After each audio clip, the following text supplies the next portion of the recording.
नक्कीच त्यांच्यावर कारवाई केली जाईल. कारण येथील नागरिकांनी मोठ्या प्रमाणात डीजे बंदीच्या अनुषंगाने आणि त्यावर त्याचे होणारे परिणामाच्या संदर्भात निवेदन दिले आहे.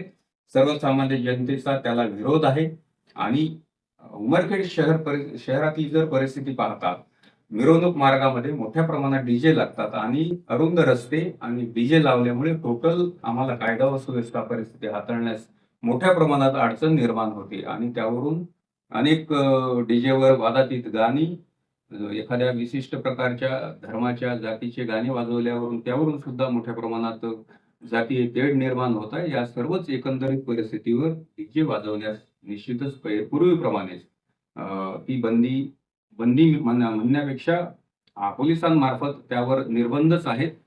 कोणीही डीजे येणाऱ्या आगामी उत्सव काळात कोणीही डीजे बुक करू नये आणि डीजे बुक करून जर कोणी या येणाऱ्या सण उत्सव असतील किंवा लग्न समारंभात कोणी डीजे वाजवल्यावर त्यांच्यावर निश्चितच आम्ही कायदेशीर कारवाई करण्याची पोलिसांची स्पष्ट भूमिका आहे.